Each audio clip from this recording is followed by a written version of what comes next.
and their social networks, and aren't bothered by these negative typed-in messages.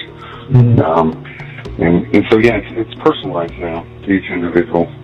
And one of the creepy aspects of mind control, not being able to tell your own thoughts, desires, and feelings from those injected. One colonel who was working on this technology, it was called psychotronics at the time, he said with 5 channels, the target feels sympathetic influence. At 12, it feels like an alien influence, and at 15, it's they cannot distinguish their own thoughts from those injected. So yeah, it depends on the level of technology being used on the person, and in the worst case scenario, maybe we all are being influenced and controlled, and subliminal messages are being piped into our dreams and our heads. Hopefully it's not that bad, and they're just working on targeting specific individuals, which makes the weapon system much more powerful than just blanketing over a population. They're testing every aspect of mind control, and they haven't really conquered the human mind. And one of the more interesting aspects is that of remote influence. Now, remote viewing has connotations of voodoo, but this is all based on technology. And this is cloning the visual cortex and audio cortexes of the human brain onto another person, or integrating it even with computer systems. So the combinations they're called hive minds. So if you're trying to create a really efficient work group, the CIA right now uses about 3 or 4 people in a group, and they synchronize their brains, their minds, and their major rhythms. And that's when secrets begin to sleep, as Colonel John Alexander said. And during this phase, well, it's great for interrogation, mind probing, but it's also a state of increased intelligence. You're, in a sense, adding brain tissue, but wirelessly, virtual neurons to each of the participants. You can see that might be a great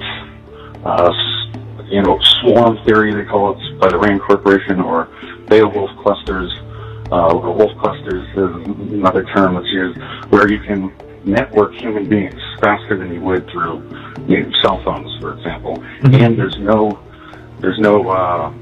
evidence of it. So the brain itself is the receiver, and the active sensing technologies are able to pick that up. And so there's no evidence that they're in some sort of spy group or black ops mission. So it's used, it's being tested for that as well. In the experimentation, there are people we found that just get B2K, and the B2K is only positive, although that's a rare case. Usually it's always negative messaging. Some people get tortured. Some people get both. And it runs the gamut. So you can imagine, if you're trying to test a new drug, you want a random sample, and you want to pull out all the different variables, and it's called discriminant function analysis. And so you want to test it on different people in different types of variations of the hypnosis, of the mind control, of the stalking, and to see what is most effective. And they've found a way to automate it and literally ramp it up. And I think that's one reason why we're seeing more TIs. It could be also that more TIs have access to the internet, and that's helping people get together and share notes. But it does look like it's being ramped up.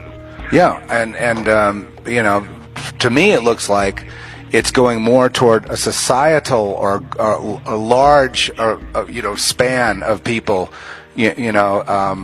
crowd control, the thought control of a nation type of thing. I mean, that's right. It's not going to just be controlling this one and that one individually. It almost seems like it's got to go nationwide or even worldwide.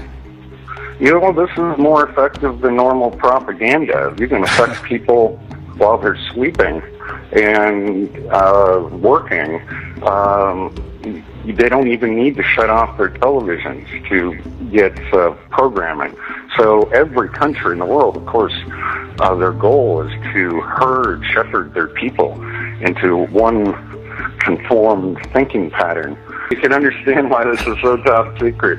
The very concept of free will is destroyed. We've been debating this for thousands of years, and to have that argument finalized, well, all of Western philosophy, and from crime and punishment to religion, relies on this concept of free will. They can't just announce it and then say, oh, by the way, we've been running torture experiments on people all around the world. There is a weapon system discussed in my book called Satan, and it stands for Silence is Fascination Through Adapting Networks.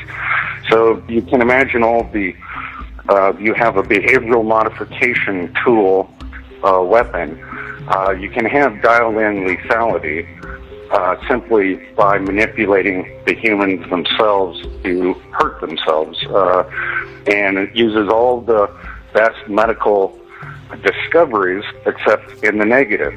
Fire can be used to keep people warm and heat food, kill bacteria, or it can be used to burn down villages. And so this is the extreme example of weaponization of the medical profession. Once you understand how large of a sample set, how